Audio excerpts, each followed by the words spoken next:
కిలోమీటర్లకి బాధ్యతగా పనిచేసిన లస్కర్లు కూడా అంతే ముఖ్యం అధ్యక్ష. 7,224 లస్కర్లు అవసరం ఉంటే గత ప్రభుత్వం కనీసం 1,517 లస్కర్లు మాత్రమే ఉన్నటువంటి పరిస్థితి అధ్యక్ష. ఎంత దురదృష్టం అంటే వాళ్ళకి సంవత్సరం నుంచి లస్కర్లకే జీతాలు ఇవ్వలేనటువంటి పరిస్థితి గత ప్రభుత్వంలో చూడడం జరిగింది అధ్యక్ష. ఇంకా ఎంత అన్యాయం అంటే ఇప్పుడే గౌరవ సభ్యులు అడిగారు ఏదైతే లిఫ్ట్ స్కీమ్స్, ఒక గౌరవ సభ్యులే కాదు ఏదైతే అసెంబ్లీలో ఉన్నటువంటి ప్రతి శాసనసభ్యులు కూడా వాళ్ళ నియోజకవర్గ పరిధిలో ఆ లిఫ్ట్ స్కీమ్స్ నిలిచిపోయిన విషయం నా దృష్టికి తీసుకొస్తున్నారు అధ్యక్ష. మేము మొన్న ముఖ్యమంత్రి గారితో రివ్యూ సమావేశంలో కూడా చూస్తే 1040 లిఫ్ట్ స్కీమ్స్ ఆంధ్రప్రదేశ్ రాష్ట్రంలో ఉంటే గత జగన్మోహన్ రెడ్డి పాలన పాపం ఫలితం 450 లిఫ్ట్ స్కీమ్లు మూతపడ్డాయి అధ్యక్ష. అది ఇటువంటి పరిస్థితి అధ్యక్ష. అదేవిధంగా ఏదైతే మెయింటెనెన్స్ ఏదైతే ఉందో ఏదైతే ప్లానింగ్ కమిషన్ చాలా క్లియర్ గా చెప్పింది సార్, ఆంధ్రప్రదేశ్ రాష్ట్రంలో ఉన్నటువంటి ఆయకట్టు ప్రకారం ప్రతి సంవత్సరం కూడా ఈ రాష్ట్రంలో మెయింటెనెన్స్ కోసం 983 కోట్ల రూపాయలు కేటాయించాలంటే గత వైఎస్ఆర్సీపీ ప్రభుత్వం ఎంత కేటాయించింది అని అంటే సంవత్సరానికి 983 కోట్లకు పెట్టాలని రికమెండ్ చేస్తే వీళ్ళు 5 సంవత్సరాలకి 125 కోట్ల అధ్యక్ష వాళ్ళు కేటాయించింది. అందుచేత ఇటువంటి విధ్వంసం ఈరోజు ఇరిగేషన్ వ్యవస్థలో మేము చూసాం అధ్యక్ష. దానికి ఎగ్జాంపుల్ కూడా ఇంకా క్లియర్ గా ఏదైతే 2014, 2019 అంటే గత తెలుగుదేశం ప్రభుత్వ హయాంలో ఏదైతే క్యాపిటల్ హెడ్ కడ మెయింటెనెన్స్ మేము 5,091 కోట్లు మేము కేటాయించాం అధ్యక్ష. అదే గత పాలనలో 5 సంవత్సరాల్లో 1,340 కోట్లు అధ్యక్ష. అంటే ఎక్కడ 5,091 కోట్లు, ఎక్కడ 1,340 కోట్లు. అంటే దీంట్లో కూడా చిన్న డిఫరెన్స్ కూడా ఉంది అధ్యక్ష. ఎందుకంటే మా 5 సంవత్సరాల ఆనాటి పాలనలో మాకు బడ్జెట్ 7 లక్షల కోట్లే. 7 లక్షల కోట్ల బడ్జెట్ ఉంటే మేము మెయింటెనెన్స్ 5,091 పెట్టాం. వీడికి 12 లక్షల కోట్ల బడ్జెట్ 5 సంవత్సరాల్లో ఉంటే వీళ్ళు పెట్టింది 1,340 కోట్ల అధ్యక్ష.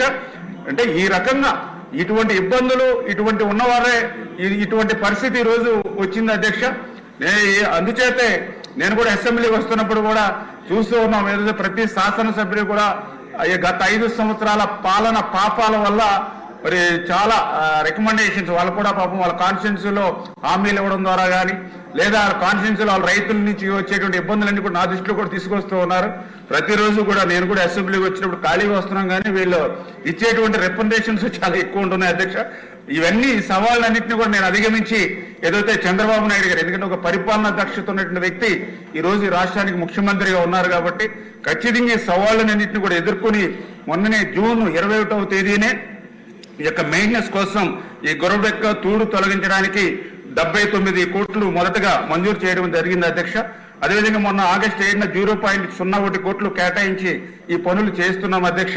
వీటితో పాటుగా మొన్న అక్టోబర్ 2024వ తేదీన జీవో 65 ద్వారా 284 కోట్లు ఏదైతే 2,323 అత్యవసర పనులు ఏవైతే గుర్తించామో వాటికి నిధులు మంజూరు చేసాం అధ్యక్ష. అవి టెండర్ ప్రక్రియలో ఉన్నాయి. తొందరలోనే ఆ పనులు కూడా పూర్తవుతాయని చెప్పేసి కూడా మీ ద్వారా కూడా తెలియజేసుకుంటూ ఖచ్చితంగా ఈ యొక్క కాలంలో మాకు కూడా ఆలోచన ఉంది. ముఖ్యమంత్రి గారు కూడా రివ్యూల్లో కూడా చాలా క్లియర్ గా చెప్పారు ఏదైతే మూతపడినటువంటి లిఫ్ట్ స్కీమ్స్ ని మళ్ళీ ఎట్లా పునర్జీవనం చేయాలనేటువంటి ఆలోచన. అదేవిధంగా ఏదైతే 5 సంవత్సరాల్లో కనీసం ఒక తట్ట మట్టి కూడా సిల్ట్ తీయనటువంటి పరిస్థితుల్లో కాలువలు, డ్రైన్స్, రిజర్వాయర్స్ ఏవైతే ఉన్నాయో వాటికి తీసేటువంటి ప్రక్రియ. అదేవిధంగా డోర్స్, షట్టర్స్ వీటి యొక్క రిపేర్స్, గ్రీజ్ మెయింటెనెన్స్, లస్కర్లు ఇటువంటి ఏవైతే ఉన్నాయో వీటన్నిటి మీద కూడా ముఖ్యమంత్రి గారు కూడా ఒక ప్రణాళికాబద్ధంగా ఒక ఏజెన్సీని పెట్టి ఇవన్నీ చేయాలనే ఆలోచనతో ఉన్నాం అధ్యక్ష. రాబోయేటువంటి రోజుల్లో పటిష్టంగా ఈ మెయింటెనెన్స్ ని చేస్తామని మీ ద్వారా అందరికీ తెలియజేస్తున్నాం అధ్యక్ష. మంత్రి గారికి చిన్న సూచన, మీరు కిక్కిస, గుర్రపడెక్క అవి డ్రైన్ నుంచి తీసి కాంట్రాక్ట్ పిలిచినప్పుడు అక్కడ deepening of that particular drain అవసరం లేదో చూసి అవసరం అయితే ఆ deepening of the drain plus ఆ కిక్కిస రిమూవల్కి కలిపి మీరు పిలిస్తే లాంగ్ టర్మ్ ప్రయోజనం ఉంటుంది. ఒకసారి ఆ దృష్టిలో కూడా, ఎందుకంటే కాలువల మీద నేను ఎక్కువ పనిచేశాను కాబట్టి చెప్తున్నా. అప్పుడు సప్లిమెంటరీలో ఇది ఇంపార్టెంట్ సబ్జెక్ట్ కాబట్టి ఒక ముగ్గురికి నేను ఒక్కొక్క నిమిషమే అవకాశం ఇస్తా. మీరు అది నోట్ చేసుకోండి. నోట్ చేసుకున్న తర్వాత మీరు వాళ్ళకి తర్వాత సమాధానం చెప్పొచ్చు.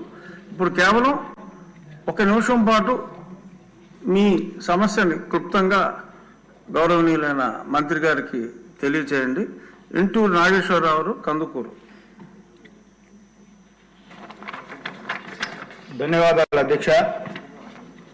శాసనసభలో అడుగుపెట్టే అవకాశం కల్పించినటువంటి ముఖ్యమంత్రి వర్యులు చంద్రబాబు నాయుడు గారికి, యువ నాయకులు లోకేష్ బాబు గారికి, మా కందుకూరు నియోజకవర్గ ప్రజలకు ధన్యవాదాలు తెలియజేసుకుంటూ, అధ్యక్ష, మా మెట్ట ప్రాంతమైన కందుకూరు నియోజకవర్గంలో రాళ్లపాడు రిజర్వాయర్ మా ప్రాంతానికి జీవనాధారం అధ్యక్ష. జీకేఎన్ కాలువ గొట్టుపాటి కొడపనాయుడు నార్త్ కెనాల్ ద్వారా మా ప్రాజెక్టుకు 1.5 టీఎంసీ వాటర్ వస్తాయి అధ్యక్ష. కానీ ఇప్పుడున్న కాలువ ప్రకారం కనీసం 1/2 టీఎంసీ కూడా మా రిజర్వాయర్కి వాటర్ రావడం లేదు అధ్యక్ష. ఈ జీకేఎన్ కాలువని వైండింగ్ కార్యక్రమం గత ప్రభుత్వం పట్టించుకోలేదు అధ్యక్ష. మా ప్రాంతం కనీసం 10 సంవత్సరాలైంది పట్టబండి కూడా రాళ్లపాడు రిజర్వాయర్ కింద. ఈ కాలువని వైండింగ్ కార్యక్రమాన్ని చేయవలసిందిగా కోరుకుంటూ తమ ద్వారా, అలాగే ఎడం కాలువ అధ్యక్ష 15 కిలోమీటర్లు విస్తీర్ణంలో ఉంటుంది, 15 కిలోమీటర్ల పొడవున ఈ ఎడం కాలువ ఉంటుంది అధ్యక్ష. మా ప్రాంతంలో ఉరవటివారిపాలెం మండలం, లింగసముద్రం మండలం ఈ ప్రాంత రైతులు ఎడం కాలువని కలగా మిగిలిపోయే పరిస్థితి ఉంది అధ్యక్ష. ఈ కాలువని 2018లో గౌరవ ముఖ్యమంత్రి వర్యులు మా నియోజకవర్గం, మా గ్రామం రావడం జరిగింది అధ్యక్ష. ఆ రోజు జీవో నెంబర్ 116 ద్వారా ఈ కాలువని వైండ్ చేసే కార్యక్రమం చేపట్టడం జరిగింది. మళ్ళా తర్వాత వచ్చిన ప్రభుత్వం కనీసం ఆ ఎడం కాలువ మీద పట్టించుకున్న పాపాలను పోలేదు అధ్యక్ష. క్లియర్ గా చెప్పండి సార్. ఇంకొకటి సార్, టీడీపీ ప్రభుత్వ హయాంలో మా రాళ్లపాడు రిజర్వాయర్ ని డ్రిప్ పథకంలో చేర్చడం జరిగింది అధ్యక్ష. తర్వాత వచ్చిన ప్రభుత్వం పట్టించుకున్న పాపాను బాలేదు. ఈ 3 కార్యక్రమాలని త్వరగా చేసి మా ప్రాంత రైతులను కాపాడాలని గౌరవ మంత్రివర్యులను తమ ద్వారా కోరుకున్నాం అధ్యక్ష.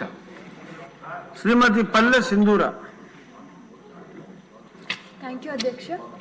దక్షిణ భారతదేశంలో సత్యసాయి జిల్లా చాలా వెనుకబడిన జిల్లా అధ్యక్ష. ఇందులో గత 33 సంవత్సరాలుగా 19 సార్లు కరువు వచ్చింది. పుట్టపర్తి నియోజకవర్గంలోని 6 మండలాలకి సస్యశ్యామలం చేయాలనే గొప్ప ఉద్దేశంతో మన గౌరవ ముఖ్యమంత్రి వర్యులు శ్రీ నారా చంద్రబాబు నాయుడు గారు 2018లో 193 చెరువులు హంద్రీ నీవా ద్వారా నింపాలని జీవో నంబర్ RT 201 ద్వారా 3.34 crores ఒక డిపిఆర్ని శాంక్షన్ చేయించడం జరిగింది అధ్యక్ష. కానీ తర్వాత 2021లో ఈ జీవో ఎంఎస్ నంబర్ 36 ద్వారా 864 crores దీనికి రాయలసీమ డ్రాట్ మిటిగేషన్ ప్రాజెక్ట్ కింద అడ్మినిస్ట్రేటివ్ శాంక్షన్ కూడా వచ్చింది అధ్యక్ష. కానీ ఈ వర్క్లన్నీ ఆగిపోయాయి అధ్యక్ష. కానీ ఈ వర్క్ కింద కంప్లీట్ అవుతే మా నియోజకవర్గంలో దాదాపు 10,000 ఎకరాలకి పూర్తిగా సాగులోకి వస్తుంది. అలాగే 2,24,000 మందికి తాగునీటి సమస్య తీరిపోతుంది అధ్యక్ష. ఇది పుట్టపర్తి నియోజకవర్గం ఒక డ్రీమ్ ప్రాజెక్ట్ ఇది. అలాగే ఒక చాలా వరంగా మారుతుంది, మరో కోస్తాగా మా నియోజకవర్గం మారుతుంది అధ్యక్ష. మీ ద్వారా మంత్రివర్యుల్ని ఇది తిరిగి ప్రారంభించమని కోరుతున్నాను, అలాగే త్వరగా పూర్తి చేయమని కోరుతున్నాను అధ్యక్ష. Thank you. Thank you. Ramakrishna Reddy గారు. ధన్యవాదాలు అధ్యక్ష.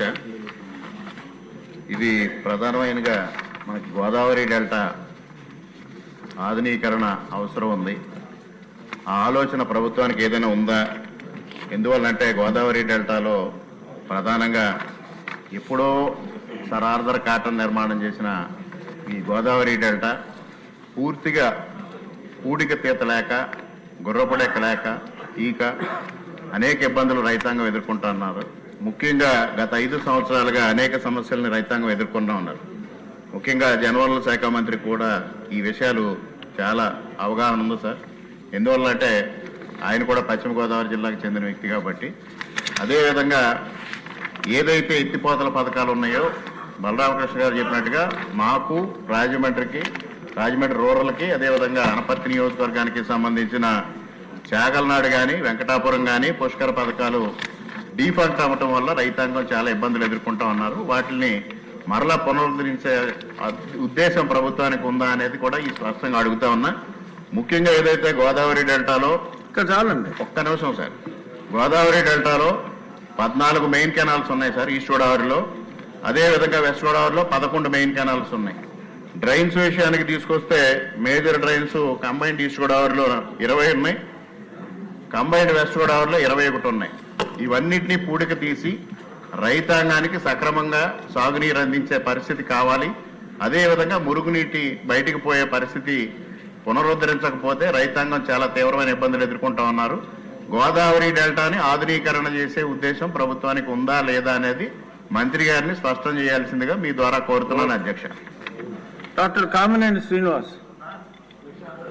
నమస్కారం అధ్యక్ష. మీ ద్వారా గౌరవ ముఖ్యమంత్రి గారికి గత 5 ఏళ్లలోనూ ఈ డ్రైనేజీ వర్క్స్ గురబడెక్క కిక్కిస్ అనేది ఒక తప్పు విధానంలో నడుస్తుంది. ఆ టెండర్లు 49.9 లెస్కేసి చేస్తున్నారు అధ్యక్ష. నీళ్లు వచ్చిన తర్వాత ఉంటే కెలికేసి మిస్యూజ్ అవుతున్నాయి. వాళ్ళకి డబ్బు వెళ్తాంది, పని ఏం జరగట్లా. అందుకని దానివల్ల ఏంటంటే ఒక్క వ్యవసాయానికి పంటలే కాదు అధ్యక్ష, రోడ్లు మునిగిపోయి మొన్న బుడవేరు అయిన తర్వాత అంతా కైక్లూరు వచ్చి 20 రోజులు రోడ్ల మీద నీళ్లు ఉన్నాయి అధ్యక్ష. ఈ డ్రైన్లు గత 5 ఏళ్లలో చేయలేదు కాబట్టి ఆ టెండర్ల ప్రక్రియలో మంత్రి గారికి ఆల్రెడీ ఆయన దృష్టికి తీసుకొచ్చాను. తప్పకుండా చర్యలు తీసుకుని ఈ వ్యవస్థలు బాగు చేయకపోతే అన్ని ఇబ్బందులకి అదే కారణం అవుతుంది అధ్యక్ష. తప్పకుండా దీని మీద చర్యలు తీసుకోవాలి. మీ ద్వారా మంత్రి గారికి. నెక్స్ట్ క్వశ్చన్ ఇంధన శాఖ మంత్రి గొట్టిపాటి రవికుమార్ గారు. 184 క్వశ్చన్. స్పీకర్ సార్, మొదటి ప్రశ్నకి ఆక్వా పరిశ్రమ అభివృద్ధి జోన్లో ఉన్న 10 ఎకరాలకు ఆక్వా ఫార్మర్స్ కి యూనిట్కి ₹50 విద్యుత్ సబ్సిడీ రాయితీని పొడిగించడమైంది సార్. రెండో ప్రశ్నకి లేదండి, ట్రాన్స్ఫార్మర్ రేట్లు గణనీయంగా పెరిగిన మాట వాస్తవం. మూడో ప్రశ్నకి సమాధానం ఇస్తూ ఆక్వా రైతులు నీటి పన్ను విధించడమైందంటే ₹500 సంవత్సరానికి ఏకర్కి 500 వేస్తా ఉన్నాం సార్. ఆక్వా రైతులపై మార్కెట్ సెజ్ అయితే లేదు సార్ అది. నాలుగో ప్రశ్నకి అయితే విద్యుత్ రంగాన్ని పూర్తి సంక్షోభంలోకి నెట్టివేయబడింది సార్. గత ప్రభుత్వం సంక్షోభం నుంచి బయటికి తీసుకురాగానే అతి త్వరలో సముచితమైన నిర్ణయాన్ని వెల్లడిస్తాం సార్. దాట్ల సుబ్బరాజు గారు, ముమ్మిడివారు. అధ్యక్ష ధన్యవాదాలు అధ్యక్ష. మీకు ఆక్వా రైతుల విద్యుత్ సబ్సిడీ సమస్యలు తమ ద్వారా ప్రభుత్వ దృష్టికి తీసుకురావాలని చెప్పి క్వశ్చన్ వేయడం అధ్యక్ష. గత ప్రభుత్వం ఆక్వా రంగం మీద సరైన అవగాహన లేకుండా ఆక్వా జోన్, నాన్ జోన్ అన్న విడదీసి 10 ఎకరాల లోపున్న రైతులకే ఆక్వా సబ్సిడీ ఇవ్వడం జరిగింది. 10 ఎకరాల పైన ఉన్న జోన్లో లేని రైతులందరికీ కూడా ఆక్వా సబ్సిడీ ఇవ్వక రైతులందరూ పూర్తి తీవ్రమైన ఇబ్బందిలో గురయ్యారు అధ్యక్ష. అదేవిధంగా గత ప్రభుత్వం వైసీపీ హయాంలో ఆక్వా చెరువుల వద్ద విద్యుత్ ట్రాన్స్ఫార్మర్లు ఏర్పాటు చేసుకోవడానికి వారి సొంత సంస్థకి ఇచ్చి దాన్ని 2 రెట్లు పెంచి ఈరోజు ఆక్వా రైతులందరికీ తీవ్రమైన ఇబ్బందులకు గురి చేశారు అధ్యక్ష. గత మన ప్రభుత్వ హయాంలో ఆక్వా రైతులకి సబ్సిడీపై రేట్లు కూడా అందించేవారు అధ్యక్ష. మరి అదే కాకుండా మన రాష్ట్రంలో ఆక్వా కనెక్షన్స్ 60,000 ఆక్వా కనెక్షన్స్ ఉంటే దాంట్లో 54,000 కనెక్షన్స్కి ఈ సబ్సిడీ ఇవ్వడం జరుగుతుంది. 12,000 కనెక్షన్స్కి 10 ఎకరాలు పైబడి ఆక్వా జోన్లో లేని కనెక్షన్స్కి ఈ సబ్సిడీ వర్తింపు లేకుండా చేసిన గత ప్రభుత్వం అధ్యక్ష. మరి 2014లో మన ప్రభుత్వం అధికారంలో ఉన్నప్పుడు జోను, నాన్ ఆక్వా జోను లేకుండా ఆ రోజు ₹5.85 ఉన్న విద్యుత్ని 2 దఫాలుగా ₹2 తీసుకొచ్చి ఆక్వా రంగాన్ని ఆదుకున్నారు ఆ రోజు గౌరవ ముఖ్యమంత్రి చంద్రబాబు నాయుడు గారు అధ్యక్ష. అదేవిధంగా హ్యాచరీ ఇండస్ట్రీని కూడా ఆక్వా రంగంలోకి తీసుకొచ్చి హ్యాచరీ ఇండస్ట్రీని కూడా ఆదుకోవాలి అధ్యక్ష. ఈరోజు యూనిట్ ధర ₹6.30 ఉందని 50% అయినా తగ్గించి ఆక్వా ఇండస్ట్రీని కూడా ముందుకు తీసుకురావాలన్న బాధ్యత మన ప్రభుత్వం మీద ఉంది అధ్యక్ష. అదేవిధంగా ఈ వింటర్ సీజన్లో ఏదైతే హ్యాచరీస్ ఉన్నాయో ఆ హ్యాచరీస్కి ఉన్న 100 HP కంటే డబల్ అవసరం ఉంది. ఎందుకంటే హీటర్స్ పెడతారు ఈ వింటర్ టైంలో. అటువంటి టైంలో కరెంట్ మనకు కూడా సబ్సిడీగా ఉంటుంది. దానివల్ల ప్రభుత్వానికి రైతులకు కూడా మంచిది అధ్యక్ష. దాన్ని MD అనే మ్యాక్సిమం డిమాండ్ అనే దాని మీద ఈ అదనపు భారం వేయటం వల్ల